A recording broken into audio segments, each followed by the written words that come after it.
Hey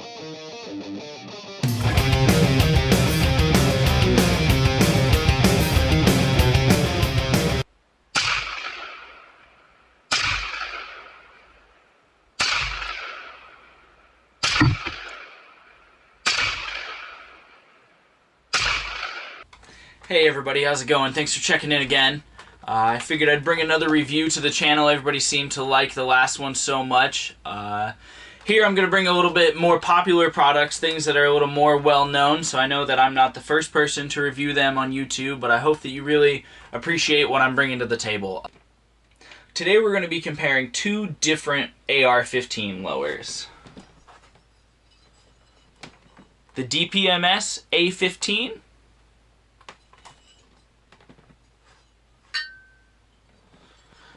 and the Aero Precision M4E1.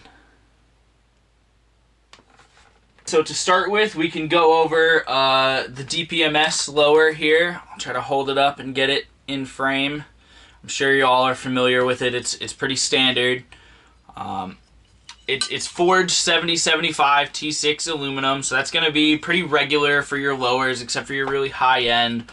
Neither of these lowers are billet aluminum at all, so they're definitely still, like I said, going to be on the budget side of what you can get for an AR lower. This particular guy here is going to be hard coat anodized, so there's nothing really wrong with that, but I haven't even used it a whole lot, and you can see, you know, it's got some wear marks along the safety selector switch.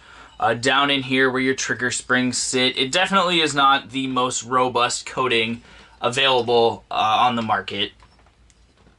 Another thing that really bothers me about these particular, and it's not just this one, there's plenty of AR lowers that do this, but I don't like this little roll pin at all. It's really annoying. It was an absolute pain for me to get out when I was doing the swap on my parts, and there's just a lot of things. The way that Aero does it with their threaded bolt catch roll pin, it's just a little hex head screw. It works way better. Moving on to the Aero lower, I can show you. We'll try to get a nice close-up on that. Let everybody see. Again, I'm sure you're completely familiar with it. But this guy is also forged 7075 T6 aluminum, so the basic material between the two of these lowers is exactly the same. But one of the first differences comes in the fact that this has a really nice Cerakote finish. And it's definitely it's going to be a lot more resilient. It's going to stand up a lot better to your hard use. And I'm not easy on my equipment at all. I especially like spending my money with a company like Aero that has just recently donated so much money to the Legal Defense Fund to fight against Initiative 1639 in Washington State. If you haven't donated to that, or if you haven't even checked it out, just go to the GoFundMe and the link in my description and give it a look. It's horrible what they're doing to us here in Washington State. It's absolutely unconstitutional, and if it doesn't stop here, it will be coming to a state near you, I promise.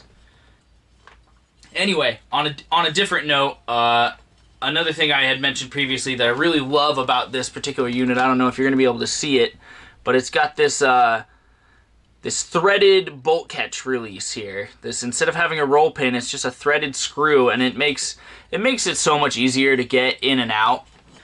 This lower is not built to mil spec, and that doesn't necessarily mean that it's bad.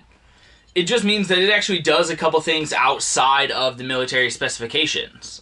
One example of that would be this mag flare. It definitely has a flared mag well compared to the mil spec one.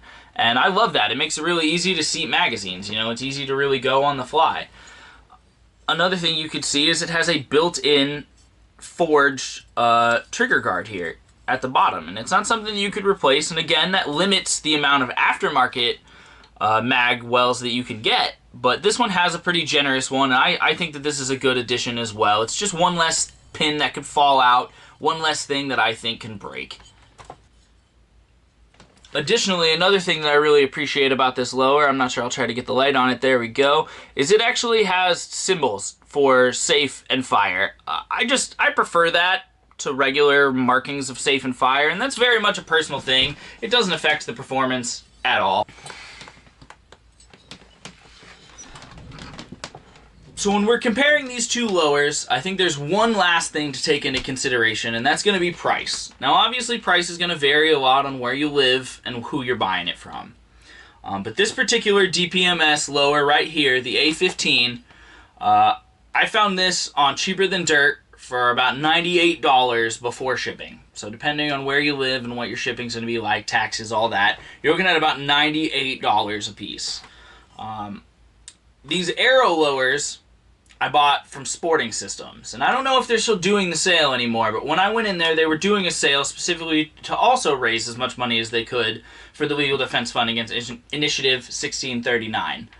And so what they were doing is they were actually doing a 2-for-1 deal on all of their Aero lowers. And so I got this guy right here, the Aero M4E1 lower, and I actually got 2 of them for about $150. It was $150 before tax. I think I walked out of there paying about $165. And that wasn't bad for 2 of them at all. Definitely price per unit, that makes it a lot cheaper than the DPMS. And to me, if you're asking me which one that I think is better, just take a look at the one that I put on my AR. Yep, the Aero Precision lower. I really love the enhanced magwell. The Cerakote finish is solid.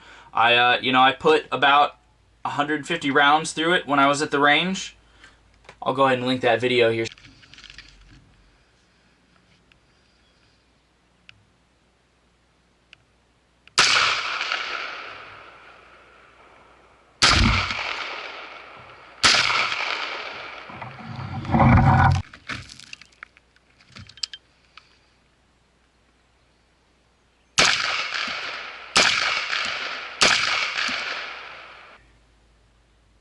But I really liked it. You could probably tell by watching me shoot.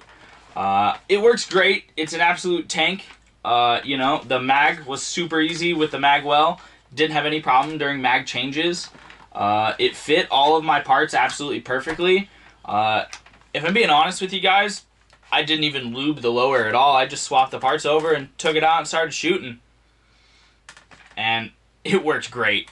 I definitely am looking forward to what I'm going to do with that other one. And I've got a DPMS lower in my safe if I ever need it.